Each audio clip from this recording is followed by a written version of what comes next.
भारत रूस संबंध जुड़े दोस्ती के नए अध्याय, क्योंकि आज का दिन बेहद महत्वपूर्ण ऐतिहासिक, क्योंकि दोस्ती एक नए आयाम की ओर जा रही है। और इस विषय पे बात करने के लिए दो बहुत ही खास मेहमान मेरे साथ मौजूद हैं। प्रोफेसर स्वर्ण सिंह जी मौजूद हैं, जो कि school of international studies JNU Delhi से ताल्लुक़ रखते विदेश मामलों के जानकार हैं। सर, बहुत स्वागत है हमारे साथ जुड़ने के लिए। इसके अलावा अनिल वाधवा जी, जो कि पूर्व वरिष्ठ राजनयिक है, हमारे साथ जुड़ने के लिए सर आपका भी बहुत बहुत स्वागत है। प्रोफेसर स्वर्ण सिंह जी, आपको लगता है कि प्रधानमंत्री मोदी ने भी अपने ओपनिंग स्टेटमेंट में इस बात का साफ तौर से कहा कि दुनिया में जिस प्रकार का एक नए प्रकार का जियोपॉलिटिकल सिनेरियो देखने को मिल रहा है, उसके बावजूद भारत और रूस की जो दोस्ती है उसमें स्थायित्व है, निरंतरता है और आगे बढ़ने की तमाम संभावनाएं। आपको लगता है कि ये एक बड़ा संदेश साफ तौर पे दिखाई पड़ता है? भले ही हमारे नए दोस्तों मुल्कों के साथ में दोस्ती आगे बढ़ रही है, बट हमारी रूस के साथ जो एक टेस्टेड दोस्ती है उसमें कहीं कोई दिक्कत नहीं है। अमरेंद्र, भारत की जो रूस के साथ दोस्ती है उसमें खास क्या है ये समझना जरूरी होगा। हाँ, हाल ही में कुछ सालों में पश्चिमी देशों से भारत के सुरक्षा की बहुत संधियां हुई हैं, बहुत से उपकरण वहां से खरीद फरोख्त हो रही है। और रूस इसलिए अलग दिखता है कि ना केवल वो हमेशा पारंपरिक तौर पर हमें उपकरण उपलब्ध कराता रहा है, और एक आयात निर्यात से आगे बढ़कर एक लाइसेंस प्रोडक्शन से भी आगे बढ़कर भारत आज कई उदाहरण दिखाता है जिसमें वो जो हिस्सेदारी है शोध में और विकास में, जो रक्षा की तकनीक को लेकर है, वो इनकी आपसी रिश्तों को बहुत अलग कर देती है।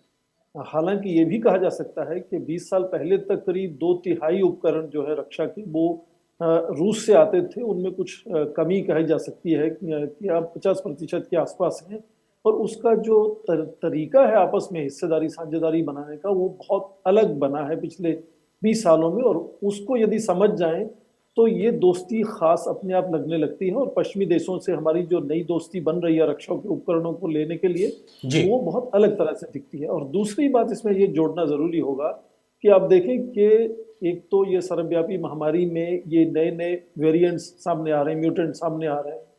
इनके चलते भी राष्ट्रपति पुतिन भारत आए हैं, करीब 6 या 7 घंटे यहाँ रहेंगे, और इसके अलावा वो कभी भी किसी दूसरे देश में आज तक नहीं गए हैं। जो राष्ट्रपति जो बाइडेन के साथ भी शिखर वार्ता हुई थी वो जनीवा में हुई थी, वो अमेरिका नहीं गए थे। अब ये भारत आए हैं वो यहाँ, और ये उत्साह के साथ साथ कुछ हद तक ये महत्वाकांक्षा भी आप देखें सामने नजर आती है। प्रधानमंत्री मोदी ने जैसे कहा अपने अभी टिप्पणी में कि वो व्यापार जो अभी करीब $8 अरब है, उसको 2025 तक, जो ज्यादा दूर नहीं है, $30 अरब तक ले जाना चाहते हैं। और ठीक उसी तरह से निवेश को भी, जो आज करीब $38 अरब है दोनों तरफ से, उसको $50 अरब ले जाना चाहते हैं। और ये 2025 की बात हम कर रहे हैं।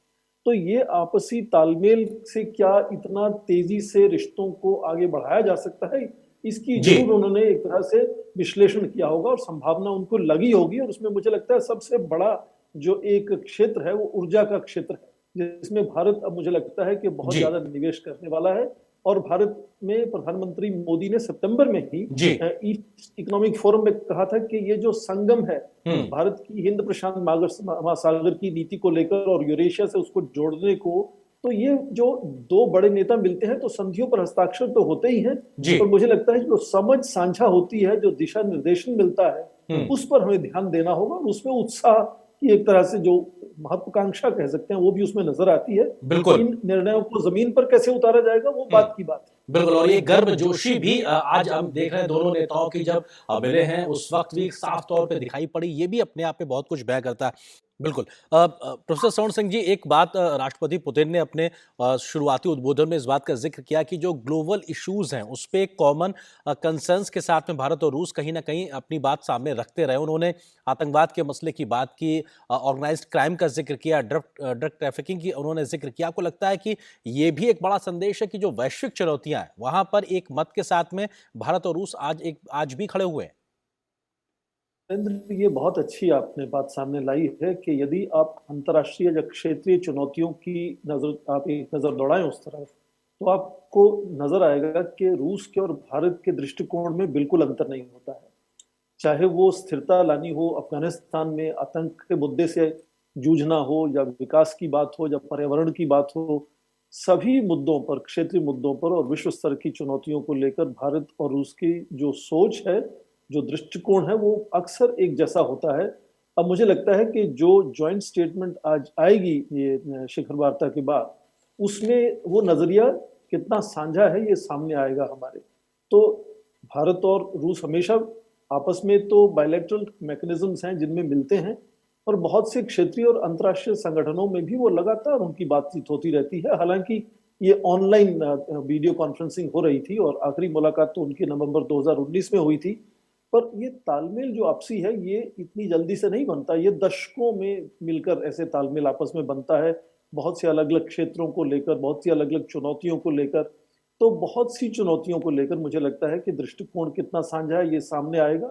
खासकर आप देखें कि अमेरिका की फौजें और नेटो की फौजें जो अचानक निकलना पड़ा उनको अफगानिस्तान से, उसके बाद जो जितने भी क्षेत्रीय राष्ट्र हैं, अफगानिस्तान के पड़ोसी देश जो हैं, रूस उनमें सबसे आगे है, उनकी जो अहमियत है वहाँ शांति लाने में, वहाँ समृद्धि लाने में, ह्यूमैनिटेरियन असिस्टेंट पहुँचाने में उनकी अहमियत बहुत ज़्यादा बढ़ गई है। और इस वक्त सबसे ज़्यादा जो अहमियत वाले इनिशिएटिव हैं वो रूस ही ले रहा है। चाहे रूस ईरान को साथ ले रहा हो, या चीन को ले रहा हो, या पाकिस्तान का या भारत को साथ ले रहा हो, तो ये भारत और रूस के तो पारंपरिक अच्छे संबंध है ही। तो उनकी तालमेल इस जो क्षेत्रीय चुनौती आतंक को लेकर अफगानिस्तान से निकलती है, या वहाँ ह्यूमैनिटेरियन असिस्टेंस की बात होती है, उसमें भी मुझे लगता है कि तालमेल आपस में बहुत अच्छा बनेगा। पर आप आगे के जो लंबी दृष्टिकोण की जो बात करते हैं हम, उसको लेकर भी आप देखें कि उनका जो intergovernmental commission on science and military technology को लेकर है, उसको 10 साल और आगे बढ़ाया गया है।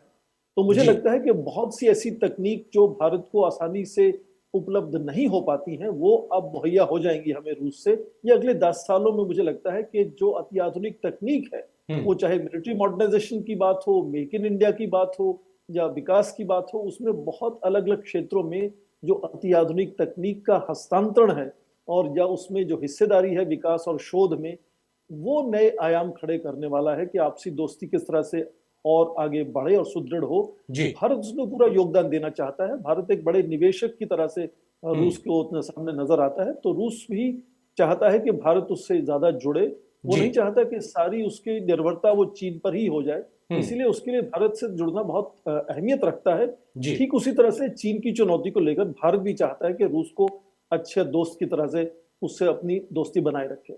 बिल्कुल, ये बहुत महत्वपूर्ण चीज़ है। ठीक है सर, फिलहाल वक्त इतनी ही इजाज़त दे रहा। आप दोनों मेहमानों का बहुत शुक्रिया हमारे साथ जुड़ने के लिए, और निश्चित तौर से भारत और रूस के संबंधों के लिए आज से नए अध्याय की शुरुआत हुई, क्योंकि 2+2 डायलॉग का भी आज पहला संस्करण देखने को मिला। ये भी अपने आप में नए व्यवहारिक एक आयाम खोलता है। बहुत शुक्रिया दोनों मेहमानों का हमारे साथ जुड़ने के लिए।